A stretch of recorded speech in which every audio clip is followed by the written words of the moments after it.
Alright, YouTube. Today we are going to go over the monsters that the game builds for us during the campaign and side quests. I meant to knock this out a couple of days ago when I finished the campaign and all that jazz, but things have been pretty flat out, so here we are, doing it now. Let's jump into it. The first couple that you can see on screen, Water Garuda and Wind Pixie, Shannon and Konomiya.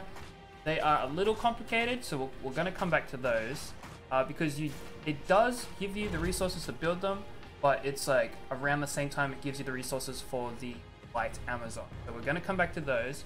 What we're going to do is jump to the Guard Journal and Monster Story, because this is where it begins, right? As you play through the campaign, you'll slowly unlock more of these monster stories, and as you complete them, you can see here by clicking on these little numbers, you can acquire the monster in question, right? However, not every one of these monsters is going to be freely built for you. So the game will let you acquire them, but you won't be able to just straight up build them using resources the game gives you. The monsters that we're going to talk about today sorry, I kind of said that wrong. You can build them with the resources the game gives you. What I mean is that there are specific quests for very specific monsters. So one of these monsters would be the Water Vagabond, right? So you can see we've got the Fire Vagabond here, but not the Water one. So the game actually gives you the Water Vagabond through a quest, and the Fire Lizard Man, I think maybe also, I can't remember if you have to get the Fire Lizard Man here and then use him for the quest, or if they also give you him for the quest. But we're not going to be discussing those two too much today, because those aren't the ones that get fully built and maxed out for us to an extent. The Wind Mystic Witch is he gets very close, but we'll come back to that. So during your gameplay, you will acquire the Water Vagabond and the Fire Lizard Man. However, the game only, they are useful for kind of like the region that they're given to you in, or the next region after, really. And then the game doesn't really provide you more resources specifically for them. The ones that we're going to talk about today are the Wind Mystic Witch and the Water Amazon, as well as the, come down here, the Light Amazon, okay? As well as you can see here, the, where is she? You see somewhere. There's the Wind Pixie. So if you haven't got one yet, wait till endgame. As well as, if we click through here, runes, he's in here somewhere. There it is, the Water Garuda. Okay, so this is like the last one that unlocks the Light Amazon. Like I said, we're going to come back to them. The first two that you will officially unlock properly is going to be that the game will then also provide side quests for you to push you through, and we'll have a look at those in a second. Is the Wind Mystic Witch and then the Water Amazon. The Wind Mystic Witch is going to get to level 60 awakened using the resources the game gives you, and the Water Amazon is going to get to level 70 awakened. So if you are planning on kind of trying to save resources as much as possible, here are 2 units that you can just throw into your party, well built. You can throw the Mystic Witch up to level 70 if you want, and then just chuck some runes on them, and that will work out quite well, honestly, because the game gives you the resources and forces you to do a quest specifically to build them. You are going to want this quest finished in order to finish some other specific quests for the end game as well. So I'll show you that in a second too. And then after you hit end game, the Light Amazon will also unlock, and you may, instead of investing skill ups into the Water Amazon, you may want to hold up and then invest skill ups into the Light Amazon instead, because she is a very strong boss killer. So let's go have a look at them. I think we've been in the monster book, the monster quest section long enough. Let's go to the actual, let's see, let's have a look at the quests first, and then we'll have a proper look at the monsters. So if we come to the quests, you will have the main kingdom story. However, the quests we're going to be looking at are in the area exploration, okay? And if you have a look at, say, the first quest of each of the region, should be the first one, not Caslin, Teska. So the desert region has, yep, so here we go. So the desert region will start providing you resources for Water Vagabond, right? Very simple. It'll help you get through that region because you're in a region with fire monsters. It's going to provide you a water monster to It's going to help you level them up a little bit. You can see here it gets to about level 30, and you have to do this side quest with a level 30 Vagabond in your party, right? And what's important here is that you have to do the side quest if you want this final reward, okay? Because you have to have all the quests done if you want the final rewards up the top. And I believe at the end here, if we come to like this final, sorry, not there, in Castlin, this is where like the endgame quests are. I actually have an active quest right now after finishing the campaign where I have to finish all of the exploration quests. So 222 out of 240, so for chapter 49 and 50, and you can see here I'm actually going to get some 5-star legendary gear when I finish this quest.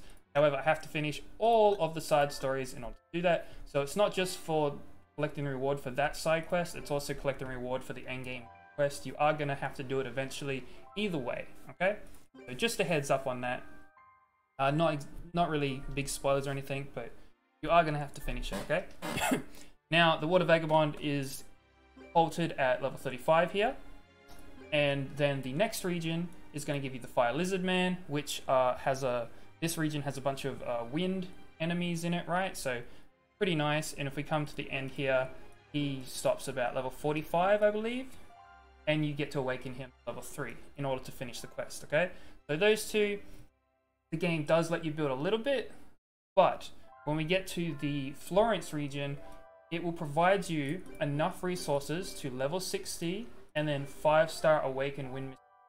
You can see these boxes here. So there's some XP, there's some awakening materials, more XP I think, and more breath of life, plus the angel mons we need to evolve her, as well as more awakening materials and some runes, okay? Now, what I found throughout the campaign and stuff is that they give you, I don't know why they give you like 3 runes here and there when like the fatal set here needs a 4th set, right? In order to activate. I don't know why they do this, but you will be given lots of runes through the course of the game. Mostly swift runes. I have a ton of swift runes and some evasion runes. I don't know what that's about, but it is what it is. Let's move on. So you will get the Wind Mystic Witch, and it's quite simple. Like, she's actually very useful for the that area's boss. She'll continue to be useful for your endgame raids because of her abilities, which we'll go over soon. And yeah, she's actually a very good endgame character to have and hold on to, okay? So you're not losing anything out by building these units, as well as the game seems to reinforce building lots of units so that you can use them in various ways. So there's like the Expedition, for example, that I have to fight. If I want to fight level 2, I have to have an archer and I have to have a fire support. Otherwise, I can't even start the fight. And the game forces these little niche teams. I guess, you know, it wants you to have diverse teams to tackle various areas of the game. So you are going to need very specific units in certain areas of the game in order to accomplish the goal that the game has set for you. Okay? So you're not losing out on anything by investing in these units, and this does save resources early on to get you through that campaign, and then you can, if you want, go back, do the campaign and side quests on your alternate characters, get extra skill points, right? More skill points for these characters, because, you know, you get shards and building map. Or at least in these side quests, at least with these side quests here, you're not getting shards like skill points for them exactly, but you are getting more resources for building an entire water unit, right? So for example, this particular side quest is for Water Amazon leveling up. However, there's nothing that says, now that you've got your Water Amazon already built, the quest is already done, look at all these XP, Angel Mons, Breath of Lives, and just awakening materials for water units. You can use that to build another water unit, right? Plus it does give you some rage runes. However, at this point, you've probably got heroic runes anyway, so who cares, right? Now, let's go over the units in general, and then we'll dive into the nitty-gritty of the actual... Let's see, we'll go to monsters. So, ignore my stats, kind of like... I have... Okay, so, I did invest early on myself for Wind Pixie, Shannon, and Water Garuda, Hanamiya, okay?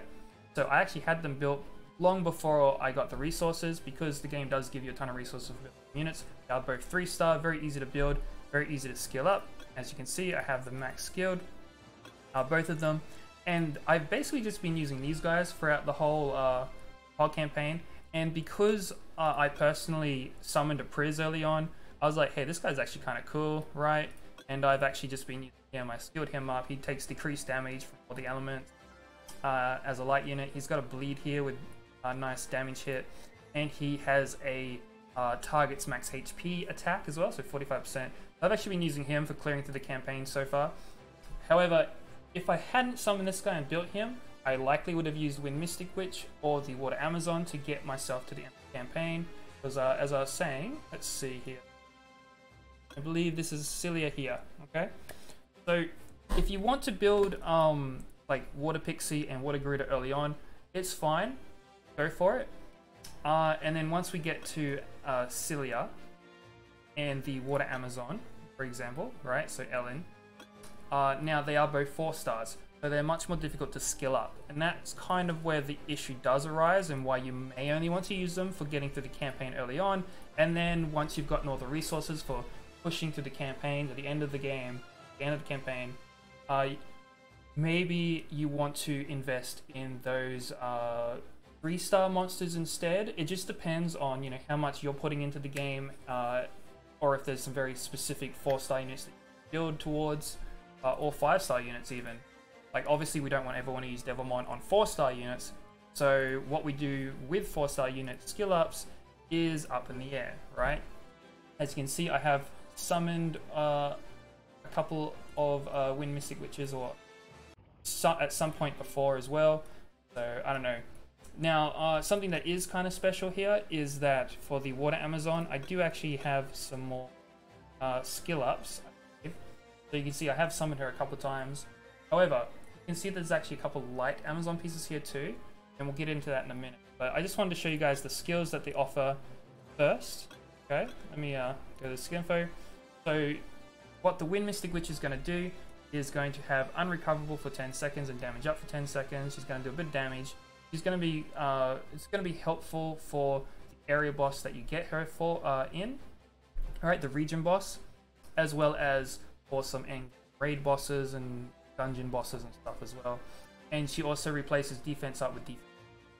So very handy, useful, very handy unit to have. Very useful to have the defense up replaced with defense down skill. And obviously these skills can hit harder once you skill them up. So a unit worth investing in for sure, right? Even for endgame. Same thing with Ellen. And as you can see here, Amazon is affected by burn, removes burn and applies attack speed up, crit rate up to itself, right? And that's a level 2 attack speed up as well, not just level 1, so very nice. And she's basically immune to burn as well, alright? So very handy. She also does damage to the boss based on their max HP as well. So remember, I was using my, forgotten his name now. My Priz. I was going to call him Prix with an X, and I'm like, no, it's not an X, it's like a Z or something. But as you see, her end ability does damage based on target's max HP, I think, yeah, and then her other ability is a freeze, attack damage. Now, the reason why I say you may only want to use Ellen for getting through the final region, which is fire, right? She'll be very good for that. The end bosses do burn and stuff as well, so very good for that. The reason I say you may want to hold off on doing anything like enhancing skill and stuff is because you may want to invest in Lyn, the light archer, instead. So remember what I was saying, you get the resources for Wind Pixie and Water Garuda while you're doing her monster quest as well. Now, she doesn't have any extra side quests. Well, she does kind of. We'll come to those in a minute. When you do the monster quests, you'll get the Wind Pixie, Water Garuda, and then her, as well as some resources for building all 3 of them, I think. And the reason why she is so good is if you have a look at these skills, she also has on her final skill, does damage based on target's max HP, and uses, when attacking a boss, damage dealt up 30%. Right, so you can already see that she's kind of started to be a boss killer here, right? When you look at the second skill, also does damage based on target's max HP, and again, crit damage up 50%. And then even her first basic attack skill here, she does, when attacking a boss, damage dealt up 30%, Plus, look at this. If we go and look at her skill up, she'll do 5.7% of target's max HP as damage, just from her basic attack alone, right? So she's going to be there, pop, pop, pop, pop, the whole time. So she's a complete boss killer. She's light element, so she's going to be neutral. Unlike the Wind Mystic Witch and Ellen, unfortunately, who you'll probably use in the more niche elemental dungeons, so either as a neutral element, or you'll use them as a elemental advantage, rather than trying to take them into a elemental disadvantage, which is going to drop your battle power very significantly when you're trying to make use of them, right? Anyways, yeah. So the other thing about Lyn, so just before we wrap things up here, the other thing about Lyn is that when you go through the campaign, like so you do the monster story, and then at the end you'll actually get these extra monster shards, which I believe you could, now you can use them for skill ups. However, I believe that they're given to you so that you can do the 10-star awakening. As you can see, it requires exactly 20 Amazon pieces. So I would recommend, perhaps if you want to invest in Lyn, save these particular light Amazon pieces for the 10-star awakening for later on, and you know, have at it with that, right? Rather than using them as skill ups, because a 4-star light unit is much more difficult to get hands on. So holding onto these light shards is probably going to be in your best interest in the long term. And then if you summon the other Amazons, you can always use them for her skill ups instead. So like for example, I have 40 of the water Amazon shards right here, and away you go, right? So yeah, those are the units that you get given. Great investments, great to build. And if we just jump to the quest here quickly, I think it was it the area exploration quest here? Let me have a look. Yeah, so right here, you can see here this endless trial quest. You get some Angemons, and then you get the shards. So this is yet another side quest. This is after that unlocks after you've beaten the campaign. Okay, so these are the units that they're going to give you. If you choose to invest in them, they're going to save you a lot of resources in the long term, and you can use them for just your general farming and getting into post-campaign progression if you choose to. And then you can kind of kick back, take your time to decide, okay, who do I want to invest in, who do I want to build? Because if we take a look at the monsters here, you can see I've had plenty of resources for building a bunch of units. I've been testing a few things out. I'm a little low on XP at the moment, but that won't be a problem, because I think I've decided that before I push, I'm going to go back, quickly run through both campaigns on the other summoners once again, the campaign side quests. Won't take too long, maybe a couple of days, but it might be a little bit before I put out another video about the game, because I'll be pushing through that stuff before I push my, for my post progression. Because what I want to do is, if we come to the, well, let's take a look at my inventory, for example, right? If we come here, you can see I bought the Transcendent Scroll, so yes, very nice. Got a couple 4-star selectors. I've got over 100 Mystic Scrolls, even after buying the Transcendent Scroll. I did summon my Ifrit, my Water Ifrit. I've collected a few more of these scrolls. My other summoners are up to about level 20, 21 now. Excuse me. Bunch of these resources, but you can see I finally used up my what's it called again? It's the auto quest thing. We'll check those in a minute, but you can see I've got like about 350 unknown scrolls, bunch of monster shards. Let's see, it's quest, repeat quest, right? So I decided that I did try out all of these except for obviously this one. I don't really feel like I need this one just yet.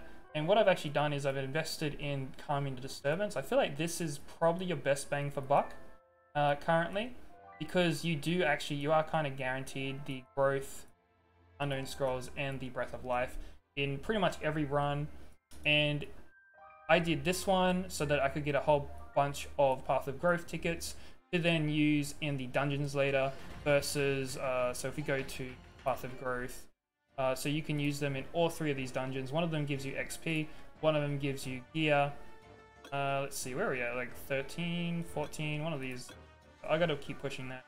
Oh, you can see that you get these bonuses on certain days, and then if we compare, well, I can't actually compare because these aren't far enough in, but I believe it's like the bonuses increase the chance from like M to R in Heroic, for example, plus these extra pieces and stuff. So just something to keep an eye on for your post-campaign progression, and obviously subjugation as well for like your character gear, right? Which then you get these pieces and then you craft, you blacksmithing, blah blah blah. But that's not the video today. I feel like that is probably better than, you know, just farming a bit of gold, farming a bit of XP, right? Or the scrolls and pieces specifically. I feel like this is going to be your best bang for buck in the long term, because it does kind of let you have options to do all of them. It does cost more. It costs like 4 of these each run, rather than what was this one? I think this one's 2. Yeah, and this one is 1, and this one is 1, I think. No, this one's 2. Okay, but I do think that having the options to keep going into the dungeon is probably going to help you more in the long run. Okay, I think that's about it. Yeah, so, you know, Water Garuda is going to heal you, give you that skill cooldown. Wind Pixie is going to give you the attack up and attack down, as well as defense down on the enemy. She also turns defense down on you into defense up, basically. She removes it, I believe. Decreases attack down level and defense down level by 1 each. So she doesn't remove it. If it'll remove a stack of it on you. So hopefully they don't stack too much, right? But as you can see, it's very easy to level these two up because they're 3 stars, and they're just very useful to have early on. If you want to build something else, go for it. You know, up to you. But you will get the resources for them later. They're not going to force you to do a quest for these two. However, they're just very useful to have both in the end game and during the campaign. So, like, if you were to think of a team, you could run Garuda, Wind Pixie, and then either Mystic Witch, depending on the region you're in, or the Amazon, depending on the region. And then Light Amazon, like, you know, later on if you do choose to build it, right? Or invest more into it. Anyways, like, epic boss killer right here in the Light Amazon. It's gonna be up to you guys to decide what you want to do, and then later on you'll have choices, which is where we come into the fact that I just have all of these scrolls, all of these summons, all of these resources to go through. Like, you see all these extra monster pieces. There's a couple people that disagree with me about buying the Transcendent Scroll in the shop, because they were like, oh, you should have some you want those 4-star, 3-star monster pieces, right? And it's like, well, no, not really, because if we go have a look at the exchange piece shop, look at how much, like, let's buy this Valkyrie piece, right? Or let's not actually buy it, but, like, let's take a look. This costs, oh wait, sorry, this is 5-star piece. So if we go to the 4-star pieces, right? Polar Queen, right? 1 piece is 100 shards. Like, look at those skill ups and stuff. So maybe for later on, once you're finished building the 4-star, 3-stars, but I don't think using monster pieces to exchange for higher levels or for the Rainbow Mons and Breath of Lives and stuff is worth it. Not when you can just do this, and I could buy, like, I can buy 8 of these. Boom, there goes all my 1-stars. I can buy a bunch of Breath of Life right there, or XP if I want. That's just 1-stars. 2-stars, obviously. 212 of them right now. 530 of the normal XP potions and 3 stars, blah blah blah, right? So it just depends on what you want to invest in at the end of the day, right? And you know, now I've got this Transcendent Scroll. I've got another what is it, 105 Mystics, and again, I haven't gone through the other 2 summoners yet, which I will be. I've got these water scrolls and stuff, and I've got, like, again, 350 unknown scrolls. I don't need more monster shards, okay? I don't need them. However, I do want at 5. I'm going to do a summon video, I think, which is why I've kind of just saved them for now for another video. And yeah, I'm going to leave it there, I think. I think I've kind of made my point. But yeah. Anyways, have a good one, guys. Yeah, hopefully that was helpful. Hopefully that gave you a little bit of insight as to free-to-play progression to an extent, or low spender and stuff like that, because once I've summoned all of those things, I'm going to have more options, and that's another reason why I'm holding off. I'm going to do the other summoners first, gather a whole ton more monster shard pieces and quests for that, and then I'm going to summon everything. Figure out, okay, what do I want to build now, right? And I'm going to have the resources to build everything by then too, because I'm just going to have a ton of resources for it. Anyways, this is going pretty long, so we're going to leave it there. Peace.